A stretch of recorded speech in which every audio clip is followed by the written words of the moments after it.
તો મિત્રો શિક્ષણ એ એક જીવંત દ્વિધ્રુવી પ્રક્રિયા છે. તેમાં એક ધ્રુવ જે છે એ શિક્ષક છે અને બીજો ધ્રુવ છે વિદ્યાર્થી છે. આ બંને ધ્રુવ વચ્ચે જે વર્ગખંડની અંદર સામાજિક વાતાવરણ રચાય છે અને એ સામાજિક વાતાવરણ જેટલું તંદુરસ્ત અને અસરકારક હશે તેટલી આપણી શિક્ષણ પ્રક્રિયા વધુ જીવંત અને અસરકારક બનશે.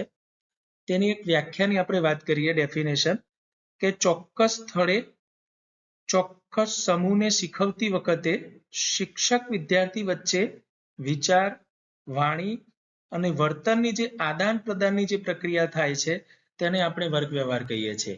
અને આ આદાન પ્રદાનની પ્રક્રિયા જેટલી વધુ જીવંત અને વધુ ઊંડાણપૂર્વકની હશે તેટલો વર્ગ વ્યવહાર જે છે વધુ અસરકારક હશે. વર્ગ વ્યવહાર માપનનું જે પદ્ધતિ છે એ નેડ ફ્લેન્ડર્સ નામના મિશિગન સ્ટેટ યુનિવર્સિટીના જે અધ્યાપક હતા તેમણે આપેલી છે. આ પદ્ધતિનું નામ છે ફ્લેન્ડર્સ ઇન્ટરેક્શન એનાલિસિસ કેટેગરી સિસ્ટમ, ટૂંકમાં FISCS. તો મિત્રો આપણને પરીક્ષામાં આમાંથી પણ કોઈ પ્રશ્ન પૂછાઈ શકે કે પ્રોફેસર નેડ ફ્લેન્ડર્સની વર્ગ વ્યવહાર માપનની પદ્ધતિનું નામ નીચેનામાંથી કયું છે, અથવા તો FISCS નું પૂરું નામ જે છે એ ટાઈપના પણ પ્રશ્નો આપણને પૂછાઈ શકાય છે. આ પદ્ધતિનો મુખ્ય હેતુ છે કે શિક્ષક અને વિદ્યાર્થી વચ્ચે શાબ્દિક વ્યવહારોનું નિરીક્ષણ અને વર્ગીકરણ.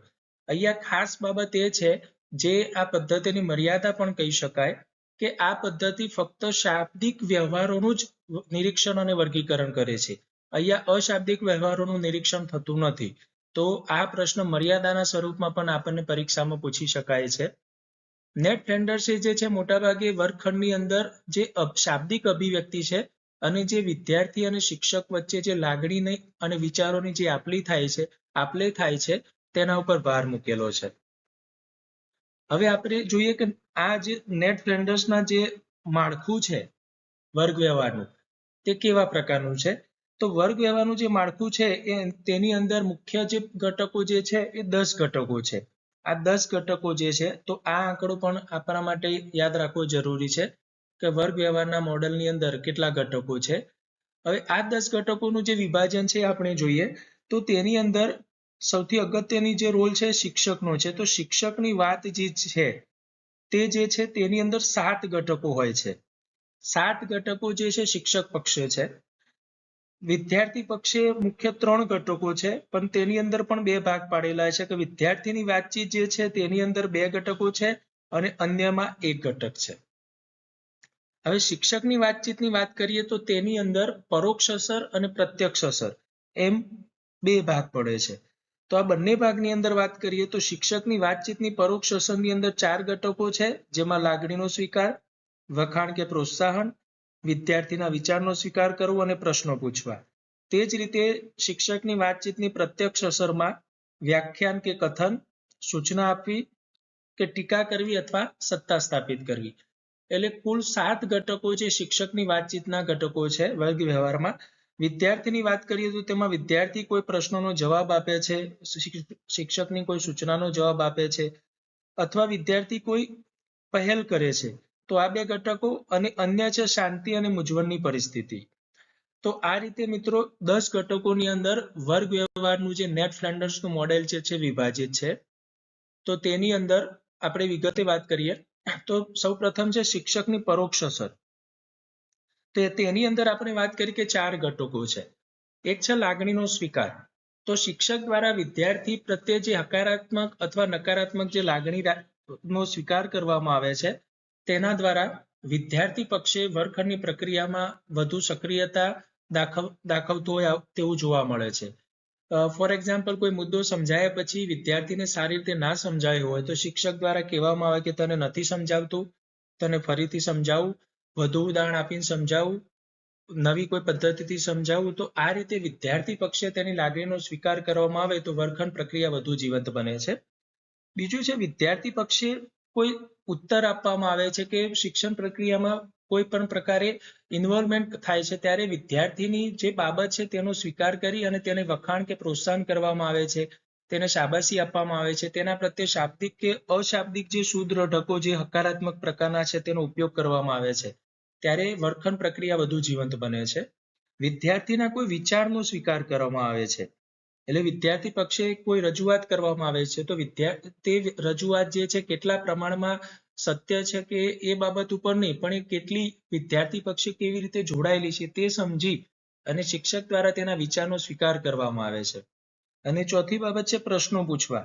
તો શિક્ષક દ્વારા પોતાના વિષય વસ્તુના રજૂઆત દરમિયાન અમુક સમયાંતરે જે પ્રશ્નો પૂછવામાં આવે છે કે વિદ્યાર્થીઓ કેટલું સમજ્યા, કેટલા પ્રમાણમાં સમજ્યા, સાચું સમજ્યા છે કે અન્ય રીતે સમજ્યા છે. તો આ ચકાસણીના ભાગરૂપે, મૂલ્યાંકનના ભાગરૂપે સતત પોતાના તાસ દરમિયાન જે પ્રશ્નો પૂછવામાં આવે છે. તો આ રીતે આ જે 4 ઘટકો જે છે તે શિક્ષક પક્ષે જો વધુ ઉપયોગમાં વર્ગખંડમાં લેવામાં આવતા હોય તો સમગ્ર વાતાવરણ લોકશાહીયુક્ત બને છે અને વર્ગખંડ પ્રક્રિયા વધુ જીવંત બને છે, વિદ્યાર્થીની સક્રિયતા વધે છે. તો આ પ્રકારની જે સમજ આપણે જે વાત કરી તેમાંથી પણ આપણને કોઈ પ્રશ્ન પૂછાઈ શકાય છે. શિક્ષકની પ્રત્યક્ષ અસરની મિત્રો વાત કરીએ તો તેની અંદર આપણે જોઈ શકીએ છીએ કે 3 ઘટકોનો સમાવેશ થાય છે: વ્યાખ્યાન આપવું, સૂચના આપવી અને ટીકા કરવી. તો આ ત્રણેય ઘટકની અંદર શિક્ષક પક્ષે વ્યાખ્યાન આપવું એટલે પોતાના વિષય વસ્તુની રજૂઆત કરવાની વાત છે.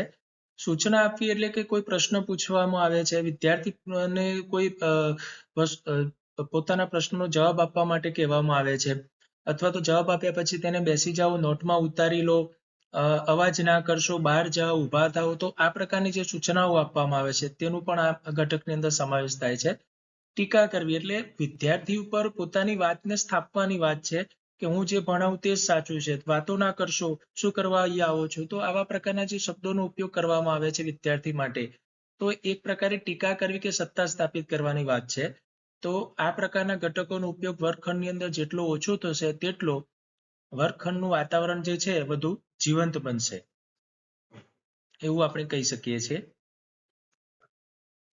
આ બંને શિક્ષકની પરોક્ષ અસર અને પ્રત્યક્ષ અસર જે આપણે વાત કરી, જેમાં ઘટક નંબર 1 થી 4 અને પ્રત્યક્ષ અસરમાં છે ઘટક નંબર 5 થી 7 ઇનડાયરેક્ટ અને ડાયરેક્ટ ઇફેક્ટની અંદર, તો તેની આપણે કમ્પેરિઝન કરીએ તો આપણને સીધો ખ્યાલ આવે છે કે પરોક્ષ અસર વર્ગખંડમાં લોકશાહીયુક્ત વાતાવરણ તૈયાર કરે છે, જ્યારે પ્રત્યક્ષ અસર દ્વારા વર્ગખંડમાં સરમુખત્યારશાહી જેવું વાતાવરણ આપણને જોવા મળે છે.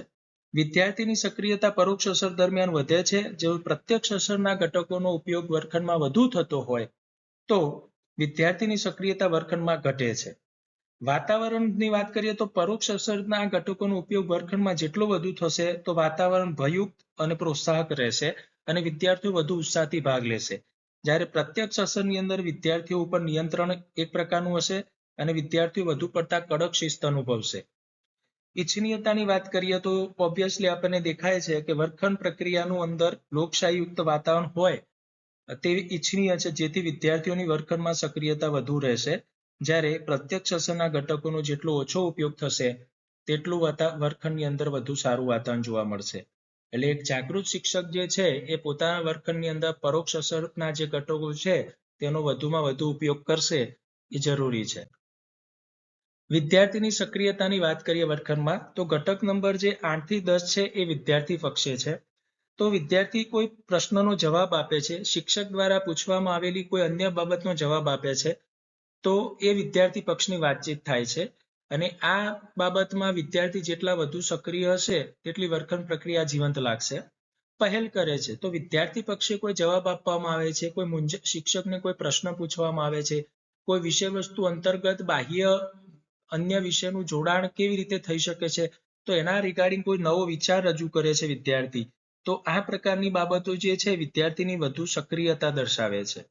અને શાંતિ કે મૂંઝવણની પરિસ્થિતિની જો વાત કરીએ તો આ પ્રકારની પરિસ્થિતિ દરમિયાન વર્ગખંડની અંદર વિદ્યાર્થી અને શિક્ષક વચ્ચે આદાન પ્રદાનની સમગ્ર પ્રક્રિયામાં રૂકાવટ અથવા અટકાવ જોવા મળે છે. એટલે વિદ્યાર્થીઓની વાતચીતનું પ્રમાણ વર્ગખંડની અંદર જેટલું વધારે આપણને જોવા મળશે તેટલું વર્ગ વ્યવહાર વધુ જીવન છે એવું આપણે કહી શકીશું. ત્યારબાદ છે નિરીક્ષણ પ્રક્રિયા. તો નિરીક્ષણ પ્રક્રિયાની અંદર આપણે વાત કરીએ તો તેની અંદર નિરીક્ષણ પ્રક્રિયામાં અગત્યની જે 3 બાબતો છે તેનું ધ્યાન રાખવાનું છે. એક છે કે કોઈ પણ નિરીક્ષકને 10 એ 10 ઘટકો કંઠસ્થ હોવા જોઈએ. ત્યારબાદ છે સમય મર્યાદા. તો દર 3 સેકન્ડે વર્ગ વ્યવહારના એક ઘટકનું નિરીક્ષણ થવું જોઈએ. મિત્રો આમાંથી પણ આપણને પરીક્ષામાં પ્રશ્ન પૂછાઈ શકે છે કે નેટ ફ્લેન્ડર્સના વર્ગ વ્યવહાર મોડેલમાં નિરીક્ષણ પ્રત્યેક ઘટક દીઠ નિરીક્ષણની સમય મર્યાદા કેટલી હોય છે? તો 3 સેકન્ડ હોય છે. એટલે દર 3 સેકન્ડમાં જે એક ઘટકનું મૂલ્યાંકન કરવાનું થાય છે તેની નોંધ કરવાની થાય છે. તો આના માટે ખૂબ જ ઝડપ અને ચોકસાઈની જરૂર પડે છે. અને ત્રીજી બાબત છે પુનરાવર્તન. એટલે કે કોઈ એક જ ઘટક સતત 1 મિનિટ કે 2 મિનિટ કે 5 મિનિટ ચાલે જાય છે તો તે જ ઘટકનું ફક્ત મૂલ્યાંકન થાય છે. બાકીના ઘટકોનું ત્યાં જે છે અવલોકનમાં અથવા તો તેની નોંધ કરવામાં આવતી નથી. ફોર એક્ઝામ્પલ કે શિક્ષક વર્ગખંડની અંદર 1 મિનિટ સુધી વ્યાખ્યાન આપે છે કે ભાષણ આપે છે તો તેની નોંધની અંદર આપણી 1 મિનિટ એટલે કે 60 સેકન્ડ છે. હવે 60 સેકન્ડ દરમિયાન તેને એક ઘટક નોંધવા માટે 3 સેકન્ડ વપરાય છે. એનો મતલબ 60 ભાગ્યા 3 એટલે કે આ ઘટક જે છે 20 વખત જે છે એ ત્યાં નોંધવાની જરૂર પડે છે એ આપણને દેખાય છે. તો આ રીતે કોઈ એકના એક ઘટકનું જે વારંવાર પુનરાવર્તન જે થાય છે તે પણ અહીંયા જોવા મળે છે.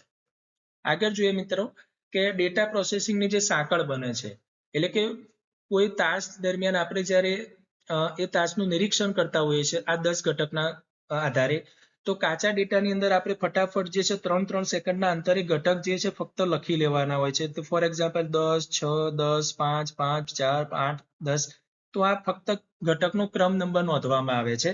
તો આને આપણે કાચો ડેટા કહેવામાં આવે છે. હવે આ ડેટાને આપણે જોડી બનાવી અને તેને એનાલિસિસ કરવાની પ્રક્રિયામાં લઈ જઈશું. એટલે બે જે ઘટક છે ફોર એક્ઝામ્પલ છે 10 થી 6, પછી 6 થી 10, 10 થી 5, 5 થી 5. તો આ રીતે મિત્રો આપણે જે અહીંયા જોડી બનાવવાની જે પ્રક્રિયા છે અહીંયા આપેલી છે. હવે અહીંયા ધ્યાનમાં શું રાખવાનું છે કે પ્રથમ અને અંતિમ તો આ બંને જગ્યાએ જે આપણો ઘટક નંબર 10 છે અમુક શાંતિ અને મૂંઝવણની પરિસ્થિતિ એને આપણે બાય ડિફોલ્ટ ત્યાં આગળ મૂકતા હોઈએ છીએ. તો નેટ ફ્લેન્ડર્સે જે છે આ બાબતને અહીંયા રજૂ કરેલી છે અને એ આપણને આ જે સાંકળવાળી જે પ્રક્રિયા આપણે જોઈ શકીએ છીએ એકબીજા સાથે જોડાણવાળી ઘટકોની એ બતાવે છે કે વર્ગખંડમાં જે પ્રક્રિયા જે શિક્ષણની ચાલી રહી છે સતત ચાલતી પ્રક્રિયા દર્શાવે છે.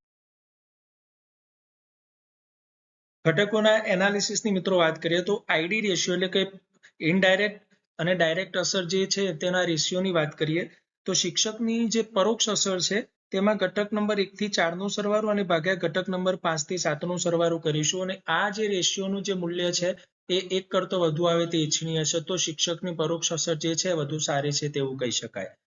તેની અંદર વધુ વાત કરતા કે શિક્ષકની શુદ્ધ પરોક્ષ અસર જ્યારે શુદ્ધ પરોક્ષ અસરની વાત આવે છે ત્યારે ઘટક નંબર 4 અને ઘટક નંબર 5 કે જે શિક્ષક પ્રશ્નો પૂછે છે અને શિક્ષક જે વ્યાખ્યાન આપે છે તેને દૂર કરવામાં આવે છે અને શિક્ષકની શુદ્ધ પરોક્ષ અસરનો આઈડી રેશિયો થાય છે ઘટક નંબર 1 થી 3 નો સરવાળો ભાગ્યા ઘટક નંબર 6, 7 નો સરવાળો.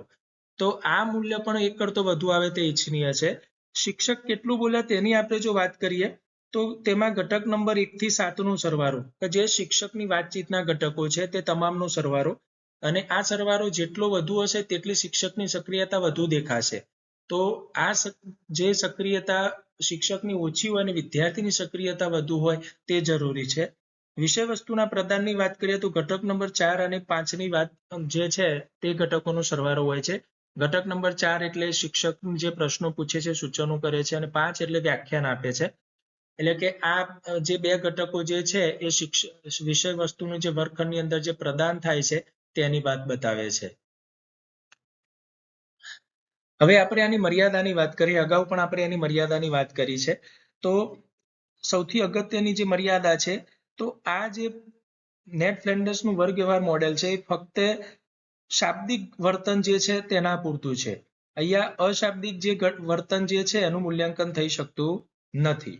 ઝડપ અને ચોકસાઈની વાત કરીએ તો દર 3 સેકન્ડે જે ઘટક જે છે તેની નોંધ કરવાની થાય છે. તો આ જે બહુ ઝડપ અને ચોકસાઈ માંગી લેતી પ્રક્રિયા છે અને આ બિન અનુભવી નિરીક્ષક દ્વારા શક્ય નથી. આના માટે ખૂબ જ તાલીમની જરૂર પડે છે અને સંદર્ભનો અભાવ એટલે 5 થી 10 મિનિટના જો નમૂના ઉપર આપણે ફક્ત વાત કરતા હોય અને આવું એક જ વારના વર્ગ વ્યવહાર મૂલ્યાંકનના આધારે આપણે શિક્ષકના સંપૂર્ણ વ્યક્તિત્વનું મૂલ્યાંકન કરી શકતા નથી. જો એના આધારે કોઈ તારણ સુધી પહોંચ્યા હોય તો કદાચ એ જે છે ખોટું પણ પડી શકે છે. એટલે ટૂંકમાં મિત્રો આ જે વર્ગ વ્યવહાર મોડેલ છે ખરેખર શું તો શિક્ષકના વર્તન તરફનો એક અરીસો છે કે જેની અંદર શિક્ષકને આંતર મૂલ્યાંકન કરવાની તક મળે છે અને પોતાના વર્ગ વ્યવહારની અંદર જે ત્રુટીઓ હોય છે તેને જાણી અને તેને દૂર કરી અને પોતાની જે પ્રત્યક્ષ અસર જે છે એને ઘટાડી અને પરોક્ષ અસરનું મૂલ્ય જે છે વધારવાની બાબત એનું ધ્યાન ઉપર આવે છે અને તેનાથી વિદ્યાર્થીઓને સક્રિયતા વર્ગખંડમાં વધારી શકાય છે, વિદ્યાર્થી પક્ષે વધુ રસ લેતા કરી શકાય છે. હવે મિત્રો આપણે વાત કરીએ અગત્યના MCQ પ્રશ્નોની.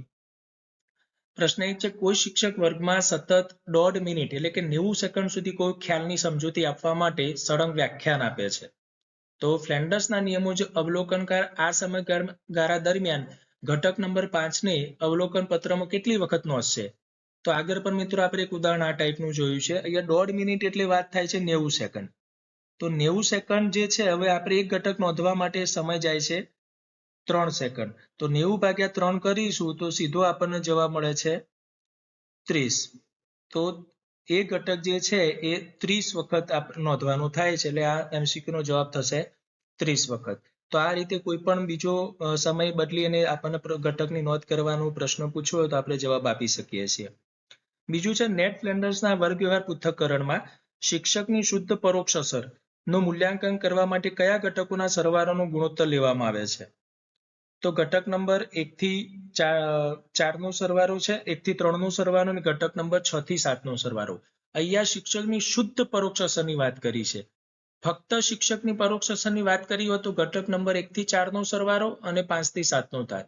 જ્યારે શુદ્ધ પરોક્ષ અસરની વાત કરેલી છે તો તેમાં પ્રશ્નો પૂછવાની બાબત આવતી નથી અને વ્યાખ્યાનની બાબત પણ આવતી નથી. ફક્ત ઘટક નંબર 1 થી 3 નો સરવાળો અને ઘટક નંબર 6 થી 7 નો સરવાળો આવે છે. તો આપણો જવાબ થશે બી. તો અહીંયા શિક્ષકની પરોક્ષ અસર અને શુદ્ધ પરોક્ષ અસર આ બે અલગ બાબતો છે, એના ઉપર આપણે ધ્યાન રાખીશું. ત્રીજો પ્રશ્ન છે, વિદ્યાર્થીની પહેલ છે ઘટક નંબર 9 અને વિદ્યાર્થી ઉત્તર આપે છે ઘટક નંબર 8. આ બંને વચ્ચેનો શું ભેદ છે? તો આપણને ખ્યાલ છે કે વિદ્યાર્થી જે છે ઘટક નંબર 8 એ વિદ્યાર્થી માત્ર શિક્ષક દ્વારા પૂછાયેલા પ્રશ્નનો મર્યાદિત જવાબ આપે છે, જ્યારે ઘટક નંબર 9 માં વિદ્યાર્થી પોતાનો નવો વિચાર કે મુદ્દો રજૂ કરે છે. તો અહીંયા આપણો જે બી ઓપ્શન છે એ આપણો સાચો ઉત્તર થશે. MCQ 4 છે, અવલોકન પત્રકમાં બનાવોની સાંકળ તૈયાર કરતી વખતે નિરીક્ષક કુલ નોંધાયેલી ઘટક નંબર 10 ની સંખ્યામાંથી એક માત્ર કેમ બાદ કરે છે? એટલે કોઈ પણ એક ઘટક કેમ બાદ કરે છે? તો આપણે વાત કરી કે નેટ ફ્લેન્ડર્સે જે સાંકળ બનાવી છે તો એ સાંકળની અંદર એ સાંકળને એકબીજા સાથે જોડવાની છે અને અંતમાં 10 જે ડબલ વાર શરૂઆતમાં અને અંતમાં નોંધાયેલા છે, માટે એને શું કરવામાં આવે છે? દૂર કરવામાં આવે છે. એટલા માટે અહીંયા ઘટક નંબર 10 જે છે એને દૂર કરવાનો છે. પ્રશ્ન 5 છે, વર્ગખંડમાં ચર્ચા દરમિયાન એક વિદ્યાર્થી ખૂબ સુંદર વિચાર રજૂ કરે છે. શિક્ષક તે વિચારને બોર્ડ પર લખીને અન્ય વિદ્યાર્થીઓને સમજાવે છે. ફ્લેન્ડર્સના વર્ગીકરણ મુજબ શિક્ષકનું આવર્તન કયા ઘટક હેઠળ નોંધાશે?